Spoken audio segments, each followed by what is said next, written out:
थे कि लड़की जब घर से विदा होके जाती है, अपना घर छोड़ के, अपनों को छोड़ के नए लोगों के बीच, वाकई मुश्किल काम होता है। हम उसका सम्मान करते हैं, पर जरा सोचिए, जो लड़के घर से दूर नौकरी करने जाते हैं, क्या उनको भी अपना घर, अपना दोस्त, अपना परिवार छोड़ के नहीं जाना पड़ता? उनके ऊपर भी कुछ तो बीतती होगी। मैंने सोचा उस ख्याल को क्यों ना कुछ शब्दों के माध्यम से आप तक पहुंचाऊं। तो ये कुछ लाइनें हैं, वो हम पढ़ते हैं आज। जो तकिए के बिना कभी सोने से भी कताते थे, आकर देखिए वो अब कहीं भी सो जाते हैं। खाने में 100 नखरे करने वाले अब कुछ भी खा लेते हैं। अपने रूम में किसी को भी नहीं आने देने वाले अब एक ही बिस्तर पर सबके साथ एडजस्ट करके सो जाते हैं। भाई साहब, लड़के भी घर छोड़ जाते हैं, घर को मिस करते हैं, लेकिन कहते हैं कि बिल्कुल ठीक हूं।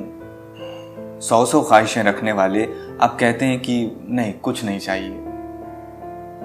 पैसे कमाने की जरूरत में वो घर से अजनबी हो जाते हैं, लड़के भी घर छोड़ जाते हैं। बना बनाया खाने वाले अब वो खाना खुद बनाते हैं। माँ, बहन, बीवी का बनाया अब वो कहाँ खा पाते हैं। कभी थके हारे होते हैं तो भी वैसे ही सो जाते हैं, क्योंकि बेटे भी घर छोड़ जाते हैं। मोहल्ले की गलियां, जाने पहचाने रास्ते, जहां दौड़ा करते थे अपनों के वास्ते, माँ बाप का प्यार, यार, दोस्त सब पीछे छूट जाते हैं। तन्हाई में करके याद लड़के भी आंसू बहाते हैं, क्योंकि बेटे भी घर छोड़ जाते हैं।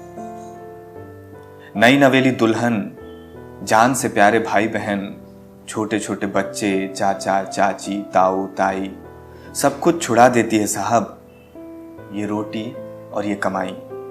मत पूछो इनका दर्द वो कैसे छुपाते हैं, क्योंकि बेटे भी घर छोड़ जाते हैं।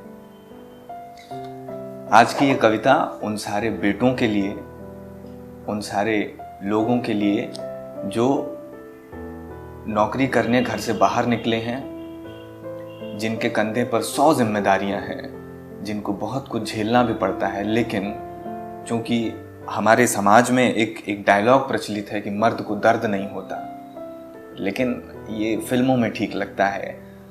मर्द को भी दर्द होता है, उसके भी आंसू आते हैं और बेटे भी घर छोड़ जाते हैं।